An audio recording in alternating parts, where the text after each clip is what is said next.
Bueno, lo primero que yo le preguntaría, y que supongo que a usted lo debe cansar con esta pregunta, todas las personas con las que se encuentra, es, estamos viviendo una situación en que, según la información que se publica, hay un aumento del contagio del virus y hay muchos más positivos de COVID-19 que hace 3 semanas atrás.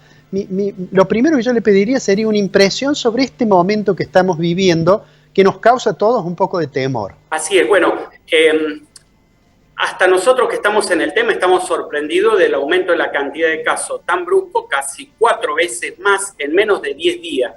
Digo, cuando nosotros vemos este tipo de situaciones, no ha ocurrido nunca durante la pandemia. Siempre tuvimos un aumento progresivo en la cantidad de casos, bien pausados, pero nunca en 10 días se cuadruplicaron la cantidad de casos. De modo que hasta yo estoy sorprendido. Y no hay ningún tipo de variable que uno analice y que busque y diga, esta es una variable que yo puedo decir, yo sí la tengo en realidad, digo, pero yo sé dónde está el problema, me dedico a esto, lo he estudiado, aunque a muchos les moleste lo que digo, yo sé exactamente dónde está el problema. Pero cuando uno mira variables que puedan justificar una cuadruplicación en la cantidad de casos, busca variables como, por ejemplo, las climatológicas, que obligan rápidamente que cerremos las ventanas, nos quedemos en ambientes cerrados y aumenta la posibilidad de contagio. O la otra variable que podría ser es la llegada de la variante P1 de Brasil, que es entre 6 y 10 veces más infecciosa que las otras. Pero ni hemos tenido frío, ni tenemos todavía circulando predominantemente la variante P1. Esa recién va a estar circulando predominantemente por allá por el mes de mayo, al igual que la llegada del frío. Así que bueno, estamos un poco sorprendidos. Yo creo que lo único que en este momento podría justificar este aumento de la cantidad de casos, como lo estamos teniendo, es la presencialidad escolar. Digo, muchos se enojan cuando yo digo esto, se molestan, pero hemos tenido y tenemos casi 10 millones de personas movilizadas por el sistema educativo. Ya Catamarca entendió el tema y la restringió. Buenos Aires sé que está analizándolo. Uruguay sacó la presencialidad. Italia lo hizo.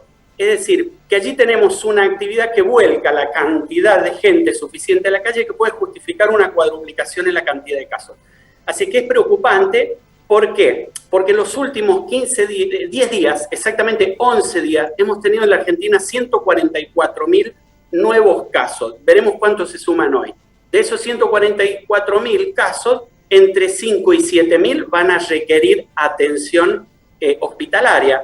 Y el grupo etario que mayoritariamente, y eso es la otra, digamos, la otra variable que avala un poco mi hipótesis, la franja etaria que mayor cantidad de casos ha sumado o más ha crecido, ha sido el de los adolescentes y los niños. Eso está en todos los portales.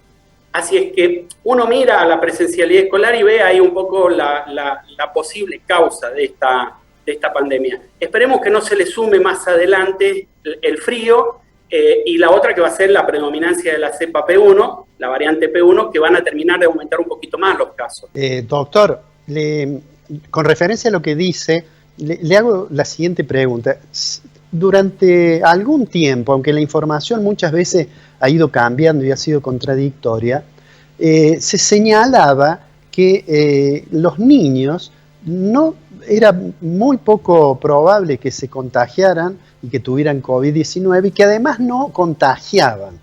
Eso, yo no sé si eso todavía se mantiene, pero si eso fuera así, quiere decir que el tema de la escolaridad estaría más vinculado a la movilidad que supone abrir las escuelas y a la movilidad de los adultos, que al hecho en sí concreto de los niños, a los cuales se los ha tratado también de aislar con burbuja, etcétera, ¿no? Sí, totalmente. A ver, yo coincido en que los contagios quizás no se estén dando en este momento dentro del aula, sino en todo lo que mueve alrededor. Pensemos que para que cada chico esté sentado en un aula, hay un papá y una mamá que lo lleva y lo trae, hay un docente, un portero, un administrativo, un transportista.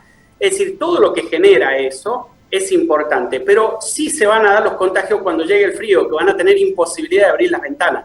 Van a tener que estar con las ventanas cerradas, porque no creo que un colegio con 5 grados vaya a tener las ventanas cerradas. Entonces ahí vamos a tener otro problema. Sobre el que los niños no contagian, los chicos sí contagian y se contagian igual que el adulto. La única diferencia es que no hacen la modalidad grave de la enfermedad como la hace un adulto. ¿Por qué? Porque el adulto tiene hipertensión, tiene diabetes, tiene obesidad, tiene una serie de comorbilidades, ya estamos polimedicados a nuestra edad.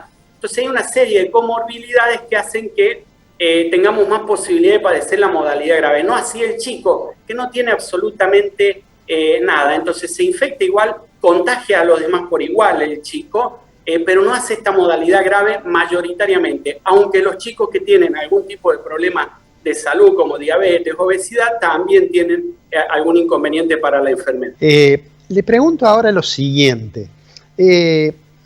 Las vacunas. La vacuna, bueno, en Argentina básicamente la vacuna que se está usando es la Sputnik, pero también hay un par de vacunas más, creo que la China. Le hago la siguiente pregunta. En general, ¿todas las vacunas son razonablemente eficaces para prevenir? Digo porque, bueno, en nuestro país, creo yo afortunadamente no, pero hay países en los cuales ha habido personas que se resisten a vacunarse, lo cual puede tener una consecuencia no solo sobre ellas, sino sobre el prójimo. Pero, digo, ¿usted tiene una mirada de que todas las vacunas son más o menos igualmente eficaces y que no dudarían que hay que decirle a la gente que se vacune? Sí, totalmente. De hecho, la incorporación en la humanidad de las vacunas y el agua potable ha hecho que hoy sea muy fácil llegar a los 90 años sin mayores inconvenientes. Recordemos apenas hace 15, 20 años atrás la cantidad de gente que veíamos con algún tipo de discapacidad física producto de la poliomielitis. Era muy frecuente ver eso. Y bueno, son enfermedades que se fueron erradicando gracias a las vacunas. Las vacunas para el coronavirus hay de distintos tipos de grado de eficacia. Mayoritariamente están por encima del 75%, que son las que estamos usando nosotros en la Argentina, que son la Sputnik, la de AstraZeneca, que es la Covishield, y la de Sinopharm, que es la China. Las tres tienen, digamos, eficacias por encima del porcentaje del 85%, incluso hasta con la primera dosis. Salvo una vacuna, que es la de CanSino, que es la que está aplicando Chile, que tiene un 50.38, apenas pasa lo recomendado por la OMS para eficacia.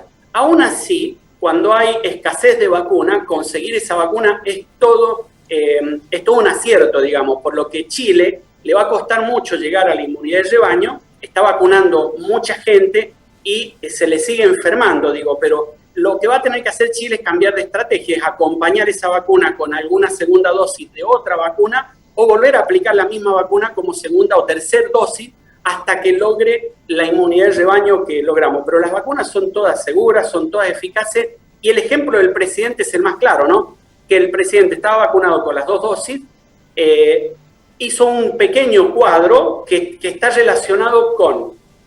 cuando nosotros nos colocamos la vacuna, se generan anticuerpos en nuestro cuerpo.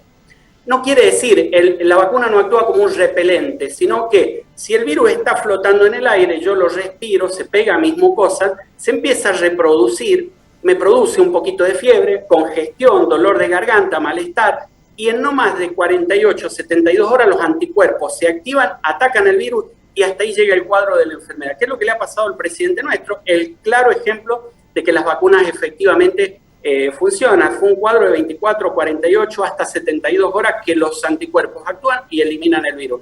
Así que ese ha sido el mejor ejemplo de que las vacunas son seguras. Le pido una opinión sobre la campaña de vacunación en Argentina, en Córdoba. Cuando uno mira algunos porcentajes de qué porcentaje ya tiene la primera dosis, qué porcentaje tienen las dos dosis, y lo compara con otros países. Bueno, el caso de Chile es un país bastante destacado a nivel internacional, pero digo, da la impresión de que estamos vacunando poco, digamos. ¿Usted cree que debería acelerarse eso? Sí, estamos vacunando poco y se está llegando un poco a lo que yo esperaba que sea la cantidad óptima de dosis por semana, que era de 1 millón, pero veo que la Argentina tiene capacidad para vacunar más que 1 millón de dosis por semana, porque ni siquiera se ha puesto en marcha el mecanismo de vacunación que tiene la Argentina, que son en los centros de atención primaria de la salud, en los hospitales, inclusive en una instancia en la que eso está agotado, también la farmacia. Eso ni siquiera se ha puesto en marcha. Fíjese que con solamente algunos centros que se han habilitado, la Argentina está aplicando más o menos 1 millón de dosis. El gran problema es que no se consiguen vacunas, pero por lo que vi en los últimos días se han garantizado más o menos vacunas para las próximas 4 semanas. Lo que es muy bueno porque estaríamos en 4 o 5 semanas terminando de vacunar a todo el grupo de riesgo, como para poder bajar un poco la tasa de letalidad. Así es que es de esperar que a finales de mayo la tasa de letalidad de las personas más vulnerables empiece a bajar. Yo creo que habría que duplicar la cantidad de dosis semanales, hay que llevarla por lo menos a 2 millones, pero no hay laboratorios a quien comprarle. Por ejemplo, sé que están en tratativa con Soberana 2 de Cuba, que parece que es una excelente vacuna, pero recién la producción va a estar garantizada para mediados de mayo. Y lo otro que estaría viniendo es que parece que de algún modo se está empezando a hacer un poquito más viable las vacunas que habíamos fabricado nosotros de AstraZeneca, que estarían viniendo desde México también una buena cantidad. Así que ojalá que se normalice esto y que tengamos estas 2 millones de dosis que necesitamos por semana para lograr vacunar más rápidamente, porque estamos un poco lentos, pero creo que es más por el flujo de vacunas que por la capacidad de vacunación. Mencionaba usted a la vacuna de AstraZeneca. Uno no sabe si por razones comerciales que seguro deben estar presentes entre las distintas empresas que fabrican vacunas, pero a veces han surgido algunas noticias que cuando uno es un profano en la materia no lo puede poner en la escala adecuada. Ha habido versiones sobre efectos adversos de la vacuna e incluso hubo algunos países que suspendieron o totalmente, o suspendieron para determinada tramo etario, suspendieron la aplicación de la vacuna. ¿Cuál es su opinión sobre ese tema? Usted seguramente ha visto los datos y los puede interpretar mejor que lo hago yo, ¿no? Sí, estuve viendo y está referido a estos casos de trombosis que se dicen que produce la vacuna de AstraZeneca. La trombosis es un evento que uno lo espera en 2 personas de cada 1000 en mayores de 65 años. Casualmente ha sido el primer grupo que se vacunó. Es decir, que la posibilidad de vacunar a una persona y que normalmente haga un evento tromboembótico es altísimo. De los 17 millones de vacunados, realizaron, trombos entre 11 y 30 personas. Es más o menos el número. Difiere, depende del lugar donde uno lea, pero entre 11 y 30. Quiere decir que todavía está muy por debajo de lo que es la frecuencia de esa enfermedad en ese grupo etario. Aún así, estuvo suspendida por un par de horas en Europa. Causó un efecto tremendo porque es una de las vacunas que mayormente se está aplicando en el mundo junto con la de Pfizer. Y generó allí algunos temores, se suspendió, pero rápidamente se volvió a retomar y ninguno de esos efectos tromboembóticos fueron relacionados con la vacuna. Inmediatamente después de que pasa un hecho de esta magnitud, lo que se dispara es lo que nosotros llamamos farmacovigilancia y se intenta determinar la relación entre la vacuna y el efecto. Y la verdad es que no se logró determinar, por eso es que rápidamente, 1 o 2 días después, se volvió a activar la vacunación. Por lo que es normal, algunos también lo relacionan con alguna guerra comercial entre laboratorios, porque Pfizer también tiene la misma cantidad de efectos tromboembóticos y a nadie le llamó la atención. Así es que creo que es una mezcla un poco de todo, ¿no? De alguna guerra entre laboratorio y el normal proceso que tiene que llevarse a cabo de farmacovigilancia para ver si realmente eso es así, pero no se logró determinar. Doctora Atienza, bueno, le agradezco y le pido una última respuesta que es sobre un tema que la información a veces no es demasiado clara.